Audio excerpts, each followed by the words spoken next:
حضرت کی سوانح پر کتابہ حیات صابری، اس کی تقریر میں حضرت نقل بھی کیا ہے۔ وہ واقعہ اس طرح ہے کہ حکیم صاحب نے مجھ سے فرمایا کہ کنچھوچی شریف کی سرزمین پر ایک غیر مسلم کا مرڈر ہو گیا۔ اب بغض و اناد کی وجہ سے اس میں حکیم صاحب کہتے ہیں میرا بھی نام لکھوا دیا گیا، مجھ کو ملزم بنا دیا گیا۔ میں بڑا پریشان تھا کہ کس طرح سے میں اپنا ڈیفینس کروں۔ میں نے غازی ملت شہنشاہ خطابت حضرت علامہ سید محمد ہاشمی میاں صاحب قبلہ سے مشورہ کیا کہ آپ کی نظر میں اس وقت کون مستجاب الدعوات ہے، آپ میری رہنمائی فرمائیں، آپ سب جگہ جاتے ہیں، تقاریر کے سلسلے میں آپ کی سیاحت بہت زیادہ ہے، مجھے گائیڈ کریں۔ تو کہتے ہیں کہ میں خود آپ کے ساتھ چلوں گا، اور اس وقت میری نظر میں حضرت قاری عبداللطیف صاحب رحمۃ اللہ علیہ ایک ایسی شخصیت ہے کہ اگر انہیں دعا کر دیا آپ کا کام ہوگا۔ اب یہ بات قابل توجہ ہے کہ آنے والے کوئی معمولی لوگ نہیں تھے۔ جی حکیم سید احمد کوثر صاحب جو اعلیٰ حضرت دیکھا تھا ہے نہیں ابھی کہیں کو جی سرکار کلا سے کئی رشتے حضرت صالح ہیں جی، اور غازی ملت نگاہ میں ساتھ چلوں گا۔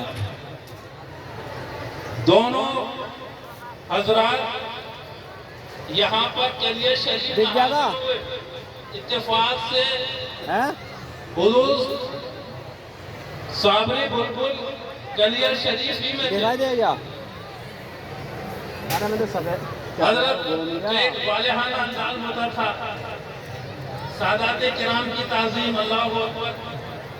آپ حضرات نے اکثر دیکھا ہوگا حضرت کھڑے ہو گئے محفل میں، جھوم اٹھے کہ میرے شہزادے آ گئے، میرے شہزادے آ گئے، اور اس طرح استقبال کیا۔ اور پھر حکیم صاحب کہتے ہیں کہ میں نے اپنا مقصد بیان کیا اس انداز میں کہ کہا حضور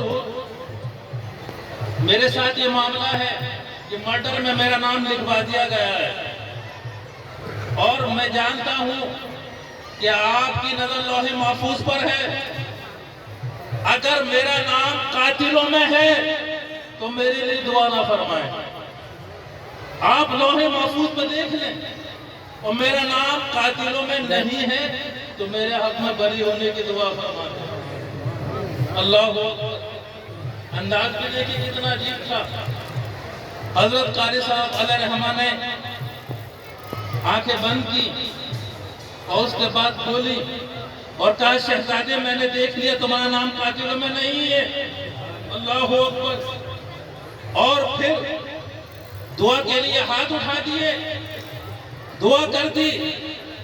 حکیم صاحب کہتے ہیں کہ ہم اپنے مقصد کو عرض کر کے فارغ ہوئے اور حاجت مند حضرت کی بارگاہ میں اپنا عریضہ پیش کرنے لگے۔ ہمیں بھوک لگی تھی، ہم خاموشی کے ساتھ اٹھے محفل سے اور ہوٹل پر چلے گئے، اس لیے کہ ہمیں کسی نے بتایا تھا کہ لنگر میں آج روٹی ہے، اور ہم کیونکہ پورب کے رہنے والے ہمیں چاولوں کا شوق ہے۔ میں اور غازی ملت ایک ہوٹل پر گئے اور چاولوں کو آرڈر دے دیا، چاولوں کی پلیٹس ہمارے سامنے لگا دی گئیں کہ ہم کیا دیکھتے ہیں کہ حضرت قاری عبداللطیف صاحب رحمۃ اللہ تعالی ہمارے سامنے سراپا کھڑے ہوئے ہیں اور کہہ رہے ہیں کہ اے شہزادو تم میرے مہمان ہو، ہوٹل میں کھانا کہتا ہے۔ اللہ اکبر۔ کہتے ہیں بس حضرت غائب ہو گئے، ہمیں غیرت آئی، ہم واپس محفل میں پہنچے تو حضرت کو وہاں موجود پایا پھر حضرت نے فرمایا کہ شہزادوں کہہ دیا ہوگا کہ چاول کی خواہش ہے، اسی وقت خادم کو حکم دیا کہ جاؤ ہمارے شہزادوں کو چاول پسند ہے، فلاں ہوٹل پر جانا، اسی ہوٹل کا پتہ بتایا، چاول لے کر آؤ، ان کے لیے روٹی نہیں کھائیں گے۔ اللہ اکبر۔ یہ حضرت قاضی عبداللطیف صاحب رحمۃ اللہ علیہ کرامت ہے، ایک ایک نہیں دو کرامتیں ہیں ایک ہی واقعے میں۔ وہ حکیم صاحب نے یہ واقعہ مجھ سے خود بیان کیا تھا، اس سے زیادہ مستند بات اور کیا ہو سکتی ہے۔ اللہ رب العزت کی بارگاہ میں دعا ہے کہ اللہ رب العزت حضرت کے درجات بلند فرمائے اور حضرت کے فیضان کو ہمارے لیے دونوں جہان میں جاری و ساری فرمائے، آمین۔ السلام علیکم۔ ماشاءاللہ